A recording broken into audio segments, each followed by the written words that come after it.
Halo teman-teman Car Vlog, gue hari ini lagi ada di Bogor. Tepatnya di sebuah toko untuk off-road yang bernama Untung 4x4. Mungkin teman-teman sebagian juga ada yang sempat lihat waktu gue nge-vlog di IMS 2019 pas gue review Cherokee merah ya, yang gue kasih nama King Kong. Nah, itu adalah salah satu Cherokee yang menggunakan shockbreaker merek King Shock. Dan hari ini gue dikasih kesempatan untuk bisa langsung ngeliat review mengenai shock dari King ini, dan gue sambil juga mau sharing ke teman-teman ada apa aja sih jenis dari shock breaker itu, terutama yang ada di King Shock. Sambil mungkin gue bisa kasih sedikit informasi mengenai cara kerja, jenisnya, dan kira-kira peruntukannya yang cocok untuk mobil off-road kalian pakai tipe yang apa nih. Oh ya, tadi gue juga udah sempat muter-muter dulu sebelum syuting, gue ngeliat sampai ke lantai 2 ya. Jadi di Untung 4x4 ini mereka nggak jual cuma King Shock aja, dan King Shock tuh emang mereka ini sebagai distributor utama juga di Indonesia ya. Selain itu gue ngeliat ada beberapa brand lain dari Amerika yang emang spesialnya itu di off-road. Gue ngeliat ada Teraflex, terus ada JKS, mereka tuh produk buat suspension kit ya, lift kit buat mobil-mobil kayak misalnya Jeep. Terus juga gue lihat di sini ada Rough Country, ada beberapa merek lagi kayak misalnya Winch, ada Smittybilt. Terus juga untuk kayak drivetrain ya, Final Gear gitu, gue lihat di sini lumayan lengkap ya pilihannya. Ada Yukon, ada Alloy. Terus misalnya gue lihat ada Aki, ada Optima juga di sini, dan banyak pilihannya. Jadi kayaknya kalau kesini jatuhnya one stop shopping juga ya untuk beli parts kebutuhan buat off-road. Nah, cuma kali ini yang pengen gue bahas ini adalah King Shock. King Shock ini adalah salah satu merek shock dari Amerika yang paling populer di Indonesia. Malah kalau nggak salah satu shock untuk kebutuhan kompetisi off-road ya di Indonesia yang paling banyak itu dibeli adalah merek King Shock. Jadi langsung aja kita cek sekarang, oke? Kita akan mulai untuk ngebagi jenis-jenis shock breaker yang ada ya. Jenis shock breaker untuk off-road. Pertama, yang paling awal itu adalah shock breaker yang jenis smoothie. Smoothie itu kenapa dibilang smoothie? Karena dia itu bodinya tuh istilahnya clear ya, nggak ada segala macam tambahan valve seperti yang ini ya, yang akan kita jelasin habis ini. Ini adalah shock breaker yang paling basic, smoothie. Dia tuh modelnya bisa full polos tanpa reservoir. Ini reservoir. Ada juga yang dengan reservoir. Jadi kalau yang ada reservoir gini, ini intinya di sini ada tempat additional untuk nampung nitronya ya. Kalau kita ngomong yang tanpa reservoir, kayak misalnya di sini nih, satu tabung utuh. Ini antara nitrogen sama olinya itu ada di satu body yang sama, di sini aja. Tapi kalau kita pakai reservoir, nah nih ada tambahannya ini kan di sini oli, sementara untuk nitronya dia ada di bagian sini. Memang kalau yang reservoir ini, kalau kita ngomongin untuk stabilitas olinya, temperaturnya itu emang lebih baik timbang yang non reservoir.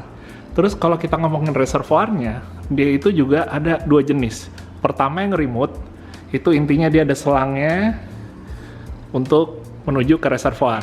Ini dia bisa ditaruhnya lebih bebas ya. Misalnya nih shock breaker udah ditaruh di mobil, di dudukannya, ininya bisa ditaruh bebas, bergantung dari user ya, mau ngeletakinnya di mana. Selain model yang remote reservoir, ada juga modelnya itu yang PG bag. Gue akan pindah ke yang PG bag. Misalnya ini nih. Kalau PG bag intinya dia udah nggak pakai selang lagi, jadi dari tabung utamanya dia langsung persis ditempel di sebelahnya. Mau yang remote reservoir atau yang PG bag reservoir itu intinya sama, cuma dia beda jenis penempatannya aja ya. Ini langsung ada persis di samping body shock breaker. Selain jenis yang smoothie, yang kedua itu ada jenisnya itu yang coil over shock. Ini dia coil over shock. Kenapa dinamain coil over shock? Karena intinya itu dia shock breaker yang di atasnya ya, atau di luarnya itu ada coil spring. Kalau di mobil yang konvensional, ini belum tentu ngegabung. Bisa aja shock breaker dan coil spring. Berarti shock breaker sendiri, di sebelahnya coil spring sendiri. Sementara kalau yang ini udah ngegabung, jadi di satu unit ini, di dalamnya ada shock breaker, di bagian luarnya ada coil springnya. Nah, ini kalau kita lihat, ini modelnya dibilangnya dual rate. Dual rate itu berarti dia ada 2 buah coil spring. Yang pertama sampai sini, terus ini ada pembatasnya atau slidernya. Ini coil spring yang kedua. Nanti kita akan bahas lebih detail lagi buat ini. Kita akan pindah ke jenis shock breaker yang berikutnya. Yang ketiga, ini adalah shock breaker yang jenisnya bypass. Bypass itu lebih banyak dipakai di kompetisi ya. Jarang orang pakai untuk kayak harian atau sekedar off-road yang jalan-jalan aja, yang cuma CR gitu, ekspedisi jarang. Karena ini kebutuhannya lebih untuk yang kompetisi yang udah ada kayak jumping-jumpingnya gitu ya. Makanya kadang-kadang orang awam suka bilang nih shock breaker yang buat kalau kayak jumping nih, ini nih yang buat ngebut. Nah, kenapa dinamain bypass? Karena dia itu punya cup di sampingnya. Ini ada tubing atau pipa kecil dan ada tulisannya compression sama rebound. Ini kita bilangnya bypass yang 3 cup karena dia ada 3 pipa, 1, 2, 3. Apa fungsinya? Jadi kenapa dibilang bypass itu karena dia nge-bypass atau dia mindahin oli yang ada di dalam menuju ke pipa-pipa kecil ini. Jadi begitu shock breaker ini ngompres atau neken ke atas, ini kan olinya naik semua. Sebagian bakal kabur, bakal pindah ke pipa-pipa yang kecil ini. Dan pipa kecil ini atau cup ini, dia tuh bisa di setel. Ini dia. Ini ada dratnya di sini. Ini bisa dikencengin, bisa dikendorin. Yang pada intinya itu dia akan mempengaruhi seberapa gampang atau seberapa susahnya dia untuk bisa berpindah olinya ke bagian pipa kecil ini. Jadi karena ini kompres, ini mereka akan bekerja begitu shock breakernya naik ke atas. Sementara yang satunya, ini rebound, ini akan bekerja begitu shock breakernya turun ke bawah. Shock breaker bypass ini dia tuh jumlah pipanya atau cupnya itu bervariasi. Ada yang 3 cup seperti ini, ada yang 2, ada yang 4. Bedanya apa? Jadi kalau kita pakai yang 3 cup, itu kan berarti 1 rebound, yang 2-nya lagi itu compression. Begitu shock breaker neken atau naik ke atas, maka kalau yang model seperti ini dia akan ada 2 tahap yang dilalui ya. Ada 2 cup yang dilaluin dan dua-duanya ini mereka bisa di setel dengan rate berbeda. Misalnya contoh yang di bagian sini kita kerasin, yang bagian atasnya kita kerasin banget. Semakin keras dia akan semakin nahan ya.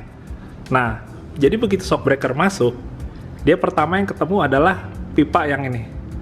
Yang ini keras. Jadi kurang lebih misalnya sekian untuk tekanannya ya, untuk rate-nya. Tapi begitu dia nyampe ke atas lagi, dia akan ketemu yang pipa kedua yang jauh lebih keras lagi. Maka akan jauh lebih nahan lagi. Itu dia pada intinya, kalau shock breaker yang bypass gini, dia kekuatannya, tahanannya begitu naik ke atas itu bisa bervariasi. Misalnya awalnya rada empuk, ke atasnya rada keras, atau misalnya dari bawahnya itu sedang, ke atasnya agak lebih keras. Beda sama yang model smoothie tadi, karena dia nggak ada pipa untuk bypassnya itu.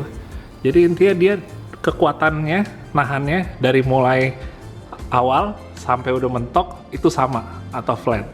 Beda sama bypass yang bisa kita setel. Maka itu dia kita banyak pakai ini juga untuk kebutuhan speed off-road ya. Terutama kalau lagi jumping, kerasa banget nih shock breaker kayak gini, manfaat banget. Di bagian sini ada display shocknya yang bolong, jadi kita bisa ngeliat ke bagian dalamnya. Itu dia tadi, ini kan reservoirnya di sini. Jadi kalau yang pakai reservoir, itu bagian untuk udaranya di sini, untuk nitrogennya. Sementara ngisinya dari bagian atas ini. Jadi kalau kita isi dari sini, semakin tinggi pressure-nya, maka dia akan semakin neken ke bawah. Sementara yang bagian bawah nih oli sampai sini juga full oli. Tadi yang gue bilang cup untuk bypass di sebelah sini, itu dia molosnya tuh lewat sini. Nah, ini ada lubang-lubang kecil 2. Itu dia kenapa gue bilang kalau bypass tuh bertahap.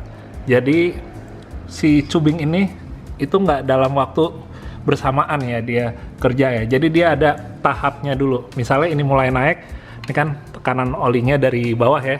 Dari bawah, tekan ke atas, yang ketemu pertama yang ini. Lalu yang ketemu kedua, yang bagian atasnya lagi. Ada di belakang posisinya. Itu dia makanya rate dari shockbreaker bypass itu bervariasi ya, bisa di setel. Dan semakin banyak cupnya, berarti semakin banyak lagi setelannya bisa di set dari mulai paling bawah sampai ke paling atas. Berikutnya ini ada bump stop. Bump stop ini sebenarnya bukan shockbreaker ya. Ini adalah salah satu items yang banyak digunain di off-road, tapi sebenarnya di mobil asli itu sebenarnya ada, tapi bentuknya kayak hidrolik. Bentuknya cuma karet, dan di Indonesia orang lebih banyak bilang stopper. Sementara kalau bump stop ini, dia bisa bekerja. Cuma dia bekerjanya nggak kayak shockbreaker. Dia itu pada intinya, ini akan bekerja saat mobil udah hampir mentok. Ya judulnya kayak buat ngelindungin sasis misalnya atau gardan. Karena kalau kita cuma pakai stopper karet aja, itu kalau kita ngomong di kompetisi off-road, itu sangat kurang. Dia relatif lebih mati dan tetap bisa ngerusak sasis ya, atau selongsong gardan. Ngomongin untuk aksesoris atau replacement parts-nya, di sini ada beberapa yang emang udah nempel ya. Pertama nih kayak misalnya untuk hose-nya atau selangnya dari body menuju ke reservoir. Terus abis itu ini ada add-on-nya juga optional untuk reservoir, tapi bedanya kalau yang ini dia ada adjusternya, atau orang suka bilangnya modelnya yang klik ya. Lebih enaknya seperti ini, kita bisa ngeset untuk intinya seberapa keras atau seberapa empuknya dari shockbreaker, tinggal kita ubah aja. Dan karena ini klik, jadi kita lebih jelas. Misalnya kita pakainya untuk track ini 3 klik ke kanan, yang track berikutnya karena mungkin lebih empuk, dia digeser 1 klik ke kiri, seperti itu. Jadi ini bisa dipakai ke semua shockbreaker king ya, tinggal ganti model tabung reservoir yang biasa, diganti ke model yang ada adjusternya kayak gini. Terus selain itu yang gue lihat di sini, ini ada namanya bearing rod. Ini posisinya itu yang ada di bagian ujungnya ya, ujung shockbreakernya, kayak misalnya ini nih. Kegunaannya apa yang lebih panjang? Kadang-kadang kita bikin mobil ya, atau dapat mobil ya kalau beli jadi, itu posisinya yang kalau pakai mobil, kalau pakai yang model biasa kayak gini misalnya mentok dia ke suatu bagian. Jadi kita bisa pakai ini supaya untuk hindarin mentok, ninggiin lagi. Atau mungkin butuh untuk emang ninggiin shockbreaker secara keseluruhan ya, kita bisa pakai bearing rod yang lebih gede lagi. Terus di sebelahnya ini gue lihat ada juga spare untuk asnya. Kalau asnya ini dia intinya ada 2 ukuran, 3/4. Itu biasanya lebih ke yang shockbreaker yang lebih light, yang penggunaan harian, atau yang 7/8 yang untuk ukuran-ukuran gede, kayak misalnya untuk shockbreaker bypass gitu yang udah kompetisi, biasanya dia ukuran asnya yang 7/8. Berikutnya ini ada fin reservoir. Ini dia pada intinya adalah replacement, tapi bentukannya malah upgrade ya dari yang biasanya gini. Ini gue udah pegang. Jadi pada intinya kalau model yang fin ini atau bersirip, dia itu ngasih pendinginan yang lebih optimal lagi karena heatnya dia akan nge-spread atau nyebar lewat kisi-kisi ya, lewat kisi-kisinya yang ada di seluruh bagian sampingnya. Tuh ternyata gue agak sedikit pegel. Ini gue taruh dulu, gue ganti tangan, megang kamera. Nah, gue lanjutin ke sini. Jadi sebenarnya kalau di Indonesia gitu, gue lihat yang model biasa gini udah lebih dari cukup. Kenapa? Karena di Indonesia kalau kita ngomongin off-road ya, speed off-road atau kompetisi itu kurang lebih jaraknya ya paling maksimal mungkin 5-6 km. Beda sama kayak di Amerika sana yang peruntukannya kayak misalnya desert racing itu bisa ratusan kilometer, bahkan nyampe 1000 km lebih ya. Itu shockbreaker bekerjanya baru deh, bener-bener pol banget sampai maksimal. Itu dia kenapa dibutuhin seperti yang ini ya, yang udah ada additional coolernya nih, yang fin. Tapi kalau misalnya kita pakai yang ini di Indonesia, ini jatuhnya cukup overspec kalau di sekarang ya, cukup overkill, karena dengan model yang seperti ini itu juga udah cukup adem untuk penggunaan track di Indonesia yang emang nggak sepanjang yang ada di Amerika. Sekarang gue pengen ngomongin peruntukan shockbreaker yang cocok untuk mobil ataupun jenis off-road yang kalian lakukan ya. Jadi shockbreaker itu bisa kita bagi berdasarkan jenisnya. Tadi yang pertama yang ada smoothie, terus kedua ada yang bypass, dan ketiga ada yang coilover. Secara umum, kalau kita ngomong lebih banyak kita mobil 4x4-nya kita gunain buat harian. Sebenarnya kita pakai yang smoothie itu udah cukup. Smoothie itu tadi modelnya yang paling simple ya, yang nggak ada aksesoris perintilan apa-apa, nggak ada coilnya di luarnya, nggak ada cup seperti yang ada di bypass. Nah, cuma kalau misalnya kita mau pakai yang smoothie juga, kita harus mastiin bodinya itu ukurannya yang sesuai. Pada intinya, kalau kita pakai mobil kecil, misalnya Jeep nih, kita akan membutuhkan ukuran bodinya itu nggak usah yang terlalu besar, yaitu yang 2 inch, itu udah cukup. Berikutnya, kita akan tentuin untuk travelnya. Karena biasanya mobil yang nggak jauh dari standar, itu travelnya nggak butuh terlalu panjang, jadi ukuran yang travel 10 inch ke bawah, misalnya 8 inch atau 10 inch, itu udah cukup. Karena kita pakai smoothie, ini cuma shock breaker, itu berarti tetap akan dipasangkan dengan per, entah itu per daun dari mobil itu, atau kalau udah pakai coil spring ya dengan coil spring yang ada. Dan untuk penggunaan harian relatif juga nggak terlalu banyak yang dirubah kalau kita pakai smoothie ya. Nah itu dia, jadi pakainya yang smoothie, kita tentuin bobot mobil kita tuh berat apa enggak, karena itu akan menentukan kita pakai bodi yang 2 inch atau yang 2,5 inch. Nanti berikutnya yang kita setel lagi adalah untuk pressure-nya ya, nitrogennya. Dan itu kita bisa sesuaikan juga sambil berjalannya nanti. Tinggal naik turunin aja untuk set nitrogen dari shock breaker itu. Berikutnya kita ngomongin untuk peruntukan speed off-road. Jadi speed off-road, kalau misalnya kita masih ada di kelas yang semi modifikasi, itu kita harus tetap menggunakan sistem suspensi bawaannya. Ambil contoh, kalau mobil kita basicnya per daun, maka kita tetap harus pakai per daun. Tapi shock breaker boleh diganti. Kalau udah yang full modifikasi atau FFA, itu kita boleh ganti sistem suspensinya ya. Jadi mobil-mobil yang per daun boleh kita ganti pakai coil spring atau kita pakai coilover. Kalau di speed off-road, kalau kita ngomongin untuk setup yang ideal ya, biasanya orang pada pakai 2 shock breaker pada satu titik roda. Yang pertama itu kita pakai bypass, yang kedua kita pakai untuk yang coilovernya. Nah, keduanya itu mereka punya tugas masing-masing. Kalau misalnya kita ngomongin untuk pernya, sistem kerja dari coil springnya itu pastinya kan ada di coil overshock ini. Sementara untuk shock breakernya itu yang bekerja adalah bypass, yang tadi sistemnya udah gua jelasin. Tapi kalau pakai 2 itu, antara coilover dengan bypass, itu untuk nitrogennya, dia coilover ini dia mesti dikurangin. Bahkan ada juga yang sampai mendekati 0 ya. Jadi dibilangnya ini cuma coil carrier aja. Jadi fungsinya dia shock breakernya dia mati, dia cuma pakai untuk coil springnya aja. Sementara full tugasnya shock breaker itu diladenin sama si bypass ini. Kalau kita ngomongin untuk adventure, terutama untuk kompetisi, itu di Indonesia sekarang juga udah nggak kalah advance sama speed off-road.